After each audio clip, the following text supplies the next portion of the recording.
جب ابراہیم علیہ السلام نے قوم کو توحید کی دعوت دی کہ پتھروں کے بنے ہوئے بتوں کو مت پوجو، یہ کچھ بھی نہیں ہے، ان کو تو تم اپنے ہاتھوں سے بناتے ہو، تم اس خدا سے ڈرتے نہیں ہو جس نے تمہیں پیدا کیا ہے، اس کا عذاب نہ تم پر آ جائے. تو قوم نے کیا کہا؟ قوم نے کہا کہ آپ کو ہم ہلاک کر دیں گے اور آپ کو ہم سے ڈر نہیں لگتا، یعنی پوری قوم سے آپ ٹکر لے رہے ہو. تو ابراہیم علیہ السلام نے کیا فرمایا؟ کیف اخاف ما اشرکتم ولا تخافون انکم اشرکتم باللہ. تم اللہ کے ساتھ ان بتوں کو شریک کر کے اللہ سے نہیں ڈر رہے ہیں بھائی، جو تمہیں عذاب دے سکتا ہے، اور میں تم سے ڈرنا شروع کر دوں؟ ڈرنا تو پہلے تمہیں چاہیے نا، مجھے تو اس کے بعد ڈرنا چاہیے. تم اپنی برائی پر اتنے طاقتور ہو کہ تمہیں تو عذاب کا یقین ہونا چاہیے، اللہ مار دے گا تمہیں، ہلاک کر دے گا، دنیا میں نہیں تو آخرت میں. اس برائی پہ تم ایسا ماشاءاللہ تم اپنی طرف سے ایک اصطلاح میں کہہ رہا ہوں، ایسا ڈٹ گئے اور مجھے مشورہ دے رہے ہو کہ میں لچک دکھاؤں. تو جب بھی بے دین لوگ آپ کو برائی میں گھسیٹیں تو آپ بولیں جتنا زور یہ گھسیٹنے میں لگائے گا نا، میرا پلہ اس سے بھاری رہے گا، اتنا زور میں نہ جانے میں لگاؤں گا. کیا خیال ہے بھائی جان؟ غلط کہہ رہا ہوں تو بتا دو یار، اگلے ہفتے نہیں کروں گا بیان. ڈھیلا پن ہے دینداروں میں، یہ غلط ہے، پھر وہی کر جار بھی رہتے ہیں. ایکچولی وہ ہماری پھپھی تھیں، ابھی پرانی پھپھی تھی، ہو گئی تھی، ان کی بیٹی کی ایک ہی پھپھی رہ گئی ہے، ان کی ایک بچی کی شادی تھی. ایکچولی وہ ڈانس گانا تھا تو میں نظر نیچی کر کے بیٹھا ہوا تھا. تو اب دیکھیں نا، رشتہ داری بھی اسلام میں ایکچولی یہ سب ٹوپی ڈرامے لے جا کے. او بھائی اللہ کا دین ہے، یہ اللہ کا قانون ہے، اس میں لچک نہیں ہے. دیکھو اللہ نے قانون آسان بنایا، لچکدار نہیں بنایا. قانون آسان بنایا، لچک نہیں رکھی. لچک اور آسان میں فرق بتاؤں کیا ہے؟ دیکھو اللہ نے کہا کہ کھڑے ہو کے نماز نہیں پڑھ سکتے تو کیسے پڑھ لو؟ بیٹھ کے نہیں پڑھ سکتے تو لیٹ کے. اب آپ نے کہا جب اتنی آسانیاں دی ہیں تو چلو آج نہیں پڑھو. بھائی نہ پڑھنے کا آپشن، پڑھنی تو پڑے گی. کھڑے ہو کے نہیں پڑھ سکتے، بیٹھ کے نہیں پڑھ سکتے، لیٹ کے میں پڑھوں گا ہی نہیں. کہ جب اتنی اللہ نے آسانیاں رکھ دی ہیں تو اس کا مطلب اللہ تعالیٰ کو نماز کی کوئی اتنی اہمیت نہیں ہے. اسلام تو ایک وسیع مذہب ہے، اسلام تو آسانیاں دے رہا ہے. جب کھڑے ہو کے نہیں پڑھ سکتے تو بیٹھ کے، تو اس کا مقصد تھا آسانی. تو اب مجھے پڑھنے میں ہی بڑی مشکل ہو، کیونکہ لیٹ کے بھی وضو تو بہرحال کرنا پڑے گا نا. آج ہی کا مسئلہ ہے، کسی کو میں نے بتایا بھائی وضو تو کرنا پڑے گا. کیسے؟ میں نے کہا بھائی اپنے کسی خادم سے بولو بھائی تسلا لے کر آئے، وہاں پانی میں آپ کو وضو کرائے، لوٹا لے کے کسی بھی طریقے سے وضو کرائے، تو کرانا پڑے گا. اچھا پھر اسلام نے آسانی رکھی، وضو نہیں، پانی نہیں ہے تو کیا کرو؟ تیمم. لیکن پانی نہ ہو یا پانی نقصان دے رہا ہو، واقعی لوگ سردی میں نہاتے نہیں ہیں تو بھائی گرم پانی سے نہاؤ. تیمم جائز تھوڑی ہے آپ کے لیے. قرآن نے صاف کہا ہے پانی نہ ملے تو ہے، یہ تو آپ کے پاس تو پانی موجود ہے، چولہا بھی موجود ہے، گیزر موجود ہے، تو گرم پانی سے نہاؤ نا. گرم پانی سے کوئی بیمار نہیں ہوتا. لیکن لوگ سردی میں نہاتے نہیں ہیں. یار ایکچولی مجھے کھانسی ہو رہی ہے، الرجی ہو رہی ہے، تو الرجی ہو رہی ہے تو گرم پانی سے نہا لو بھائی. اس کے بعد کافی پی لو، چائے پی لو، یا کوئی پیناڈول تو چلو دوا میں آ جاتی ہے، ٹھیک ہے نا، کافی پی لو. لیکن نہیں جی وہ تیمم کر لیں گے بلا وجہ. تیمم جب جائز ہے جب پانی نہ ہو، یا پانی گرم پانی بھی اگر کسی کو نقصان دے رہا ہے، ڈاکٹر کہہ دے یا آپ کو غالب گمان ہو جائے کہ بھائی گرم پانی سے بھی میں مر جاؤں گا، پھر ٹھیک ہے تیمم پہ آ جاؤ. اب تیمم تو کرنا پڑے گا. اب آپ کہتے ہو یار پانی بھی نہیں ہے تو تیمم کے لیے اب میں ایکچولی کہاں جاؤں، وہ بچہ بھی کوئی نہیں ہے جو بالٹی میں مٹی لے کر آئے، تو آج بغیر تیمم کے پڑھ لو، ہو جائے گی نماز. جتنی آسانی اللہ نے پیدا کر دی وہ کر دی. اب اس میں لچک نہیں ہے، اس میں قانون مضبوط ہے. اور اہل حق کی علامت یہ ہوتی ہے کہ قانون آسان بناتے ہیں مگر اس میں آپشن نہیں ہوتا. جتنے آپشن اللہ نے دے دیے وہ تو ہے، تیسرا اپنی طرف سے نہیں ڈال سکتے آپ. ہم جو جناب غامدی صاحب کی مخالفت کرتے ہیں نا، اسی بیس پہ تو کرتے ہیں کہ اللہ تعالیٰ نے رمضان کا روزہ چھوڑنے کی اجازت دے دی، قرآن میں صاف بتا دیا سفر میں بھی اجازت ہے اور بیماری میں بھی. تیسری کوئی وجہ اللہ نے نہیں بتائی. آپ نے تیسری وجہ خود سے گڑھ لی کہ کل آپ کا اگر پیپر ہے اور تیاری کرنی ہے تو آپ پیپر کی تیاری کے لیے بھی رمضان کا روزہ چھوڑ سکتے ہیں. یہ آپ کا گڑھا ہوا مذہب ہے. اور دلیل یہ دی کہ سفر میں بھی ٹینشن ہوتی ہے، مشقت ہوتی ہے، تو مشقت تو اس میں بھی ہے، تو اسلام نے اجازت دی ہے. تو اس کا مطلب ہے کہ سفر میں اگر ٹینشن نہ ہو پھر آپ کو روزہ چھوڑنے کی اجازت نہ دیں اس کو. ہے بھائی ہر سفر میں ٹینشن تھوڑی ہوتی ہے. غریب آدمی کے لیے جہاز کا سفر وہ تو ٹینشن ختم کر دیتا ہے اس کی. ایک آدمی کو لیاری ندی سے اٹھا کے لائیں آپ جھونپڑی سے، اور آپ اس کو جہاز میں بٹھا دیں، وہ کہے گا ہاں زبردست سفر میں مزہ آ رہا ہے بھائی، اس کو ٹینشن ہوگی؟ تو اس کو تو نماز پڑھنے کا پھر حکم دینا چاہیے آپ, جبکہ وہاں بھی کہتے ہیں کہ نماز چھوڑ سکتا ہے, ہم بھی کہتے ہیں چھوڑ سکتا ہے. وجہ اس کی یہ کہ سفر میں اللہ نے, چاہے مشقت ہو یا نہ ہو, بیماری میں اللہ نے اجازت دے دی, اس کی تیسری کوئی اجازت نہیں. مشقت مقام پہ جتنی مرضی ہوگی روزہ رکھنا پڑے گا. علماء نے یہاں تک لکھا ہے کہ اگر کوئی کوئلے کی کان میں کام کرتا ہے لیکن سفر میں نہیں ہے, وہ کوئلے کی کان میں کام کرتا ہے, اسے پتا ہے کہ میں کوئلے کی کان میں اتروں گا, 1 گھنٹے کے بعد زبان میری پیاس سے خشک ہو جائے گی, روزہ چھوڑنے کی اجازت اسے بھی نہیں ہے, کیونکہ نہ وہ مسافر ہے نہ وہ بیمار ہے. تبھی ہم کہتے ہیں فقہا سے دین سیکھو. وہ فقی ان کو کہا اس لیے جاتا ہے, فقی کہتے ہیں, فقہ کہتے ہیں سمجھ کو, فقہا سے دین سیکھو. وہ قرآن اور سنت کے مزاج کو زیادہ سمجھتے ہیں. اب سوال پیدا ہوتا ہے وہ کرے گا کیا؟ وہ کوئلے کی کان میں جب اترے گا صبح صادق کے بعد, پہلی بات تو ہم کہیں گے بھائی نائٹ ڈیوٹی کرو, دن میں کرو ہی نہیں ہے کام. لیکن اگر مجبوری ہے, آپ کو کمپنی اجازت نہیں دے رہی یا جاب سے جانے کا خطرہ ہے, تو پھر آپ کیا کریں گے؟ آپ روزہ رکھیں گے, کوئلے کی کان میں اتریں گے, اور جب حالت ایسی ہو جائے کہ آپ کو ڈر ہو کہ میں یا تو مر جاؤں گا یا بے ہوش ہو جاؤں گا یا بیمار ہو جاؤں گا یا بی پی لو ہو جائے گا یا کوئی بیماری پیدا ہونے کا خطرہ ہو جائے, تو آپ روزہ توڑ دیں. کیونکہ روزہ توڑنے کی اجازت شریعت نے ایسے موقع پہ دی ہے, چھوڑنے کی اجازت نہیں. آ رہی بات میرا خیال ہے. قانون کو فالو کرنا پڑے گا, جتنا بتا دیا اپنی طرف سے گنجائشیں تھوڑی نکالیں گے ہم. علماء نے کیسی پیاری بات لکھی, فرمایا ایسا شخص روز روزہ رکھ کے روز توڑ دے گناہ گار نہیں ہوگا, چھوڑ دے گا تو گناہ گار ہوگا. بات آ رہی ہے سمجھ میں؟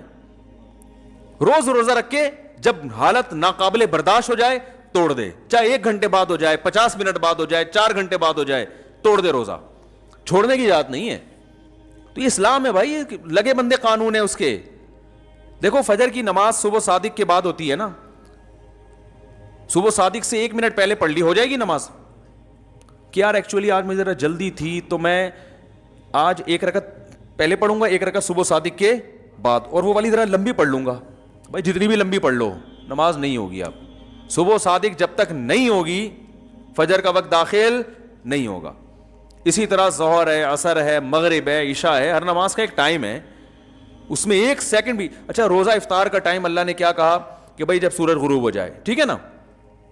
آپ نے کیا کیا کہ بھائی آپ کسی ایسے کنٹری میں تھے جہاں 18 گھنٹے کا روزہ تھا گرمی کا, آپ نے 18 گھنٹے کی گرمی برداشت کر کے روزہ رکھا, اور آپ نے کہا ابھی 1 سیکنڈ باقی ہے, چلو 1 سیکنڈ پہلے ہی کھا لیتا ہوں. جہاں میں نے اتنا, اللہ اس 1 سیکنڈ کی وجہ سے میرا روزہ برباد نہیں کرے گا. اور آپ نے قیاس یہ کیا کہ 1 کروڑ روپے مجھے کسی کے قرضہ دینا تھا, تو میں نے 99,90,999 روپے دے دیے, 1 روپیہ رہ گیا, تو کون سا وہ کوئی غصہ کرتا ہے یار؟ ایک تو سمجھانا بڑا مشکل کام ہے یار. بس یہ بات سمجھا کے میں بیان ختم کرتا ہوں. دیکھو ایک آدمی کو آپ نے 1 کروڑ روپے ادھار واپس کرنے تھے, وہ بیچارہ کنفیوز تھا, پتہ نہیں 1 کروڑ روپے میرے دے گا کہ نہیں دے گا, پتہ نہیں یار یہ میرے سب, وہ ہر وقت ڈرتا رہتا ہے نا. ایک دن آپ آئے, آپ نے کیا کیا, اس کو گڈی تھما دی نوٹوں کی, اور وہ گن رہے بیٹھ کے, 1 لاکھ 2 لاکھ 3 لاکھ 99 لاکھ ہو گئے. اب 1 لاکھ باقی رہ گیا نا. ابے 1 کروڑ 100 لاکھ کو بولتے ہیں نا یار, ہیں 99 لاکھ پورے ہو گئے, تو اس کی دل کی دھڑکن کم ہوگی کہ یار 1 لاکھ رہ گیا, کیونکہ اس کو ڈر ہے کہ پتہ نہیں یہ کھا نہ جائے نا. بہت سے لوگ پورے گڈی پکڑاتے ہیں, 50 مان لیا, آدھے پیسے دیے, کچھ گڑبڑ کرتے ہیں, اس کا سانس بحال ہو رہا ہے نا, ہوتے ہوتے پھر وہ دوبارہ گنے تو 99,000 ہو گئے, اب 1,000 رہ گیا, اب سانس بحال ہو گیا اس کا, پھر گنتے گنتے گنتے 1000 میں بھی اس کے 999 پورے ہو گئے, 1 روپے کم تھا.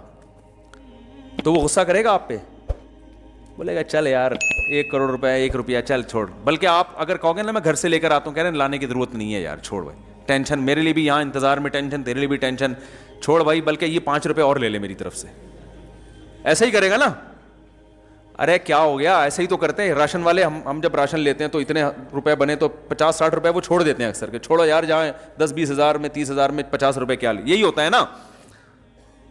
تو اب آپ نے کیا کیا, آپ نے یہی قیاس کیا کہ جی آپ تھے مثال کے طور پر ایسے کنٹری میں جہاں 18 گھنٹے کا روزہ تھا اور گرمی کا شدید روزہ, صبح صادق کے بعد آپ کی زبان خشک ہو گئی, آپ روزہ برداشت کر رہے ہو. اللہ کا قرضہ تھا 18 گھنٹے کا نا, بھوکا رہنے کا. اب آپ نے 17 گھنٹے گزر گئے, آپ کہہ رہے ہو اللہ تو مجھ سے خوش ہو گیا, میں نے اتنی پیاس برداشت کی, اتنی بھوک برداشت کی, اور کلابازیاں کھا رہا ہوں میں, لیکن میں روزہ نہیں توڑ رہا, اور جا کے نہا کے اپنا روزہ گزارا کر رہا ہوں, اور لوگوں نے مشورہ دیا, کوئی کھجور لا کے رکھ رہا ہے, کوئی 12 بجے دوپہر کو کسی نے جناب کولڈ ڈرنک لا کے رکھ دیا, بھائی توڑ دے مر جائے گا, لیکن نہیں بھائی, ہم اللہ کی خاطر روزہ رکھا ہے, ایک ایک گھنٹہ ٹینشن میں گزارا آپ نے, اللہ بھی خوش ہو رہا ہے آسمانوں پہ, واہ بھائی میرا بندہ آج تو نے کمال کر دیا. اب جناب ہوتے ہوتے ہوتے ہوتے 18 گھنٹے میں 17 گھنٹے پورے ہو گئے, 1 گھنٹہ رہ گیا. آپ نے اب لوگ کہہ رہے ہیں بھائی 1 گھنٹہ بھی کم نہیں ہے, تو مر نہ جائے ہے بھائی, تو یہ پی لے وہ کر لے. نہیں بھائی, جہاں 17 گھنٹے تو 1 گھنٹہ اور برداشت. اب ہے بھی رمضان کا روزہ. اب آپ نے کیا کیا, 1 گھنٹے میں 1 منٹ 2 منٹ 3 منٹ, اب کتنے ہو گئے, 50 منٹ ہو گئے. اب کتنے رہ گئے, 10 منٹ. لوگ کہہ رہے ہیں یار 10, آپ کی حالت غیر ہو گئی نا, بی پی لو ہو گیا, اب آپ مرنے والے ہو گئے, عجیب سی کنڈیشن ہو گئی. لوگ کہہ رہے ہیں روزہ توڑ دے, آپ کہہ رہے ہیں نہیں اللہ کی خاطر, آپ کو پتہ ہے میں مروں گا نہیں, نہ بیمار ہوں گا, یہ آپ کو اطمینان ہے. وہ تو کیونکہ بیماری کا خطرہ ہو پھر تو توڑنا جائز ہے نا, بس کمزوری ہو گئی بہت زیادہ جو روزوں میں ہوتی ہے. پڑے ہوئے ہیں آپ ویکنیس سے, کمزوری سے پڑے ہوئے ہیں. لوگ کہہ رہے ہیں پی لے, نہیں بھائی جہاں اتنا برداشت کیا ہے 1 منٹ اور, اب 1 منٹ میں 1 سیکنڈ 2 سیکنڈ 3 سیکنڈ 58 سیکنڈ ہوئے تھے. آپ نے کہا جہاں اتنا اللہ کے لیے میں نے برداشت کیا, اب 2 سیکنڈ رہ گئے, اب کھا لو. تو اب اللہ مجھے تھوڑی پکڑے گا, وہ بولے گا جہاں تو نے اتنے گھنٹے میرے لیے بھوک پیاس برداشت کی ہے, تو 2 سیکنڈ میری طرف سے تجھے کیا ہیں بھائی, معاف ہے, کھا لے. آپ نے کھا لیا, متزل العالیہ نے روزہ بالآخر کھا لیا. اور جیسے ہی وہ نوالا حلق میں اترا ہے, اترتے ہی سائرن بج گیا, اذان ہو گئی. کسی مفتی سے پوچھو گے نا پوری دنیا میں, وہ کہے گا روزہ بھی گیا تیل لینے, اور 60 روزے بطور سزا کے کفارہ, بولو بھائی رکھنا پڑے گا آپ کو 60 روزے. توڑا کیوں, آپ کہیں گے بھائی توڑا کہاں ہے, 18 گھنٹے میں 17 گھنٹے 59 منٹ 59 سیکنڈ تک تو رکھ لیا نا. تو اللہ ایسا ظالم تھوڑی ہے کہ لوگ ایسی باتیں, اللہ تو غفور الرحیم ہے. اسلام تو ایک وسیع مذہب ہے, اسلام تو ایک پولائٹ مذہب ہے, پولائٹنس کی ترغیب دیتا ہے. اللہ تو رحمان, وہ تو اس کی رحمت کے 100 حصے ہیں, ان میں سے صرف 1 حصہ اس نے زمین پہ بھیجا ہے, 99 تو آخرت میں. تو آخرت میں بخشے گا نہیں, وہ کیا میں بخشے گا, بشرطے کے 60 روزے رکھو, صحیح ہے نا, کفارے کے طور پہ. اور پھر بھی رمضان کا ثواب پھر بھی نہیں ملے گا, اس سے صرف گناہ معاف ہو جائے گا. اور یہ والا روزہ قیامت تک نہیں آتا, اور اس کی قضا بھی الگ سے رکھو.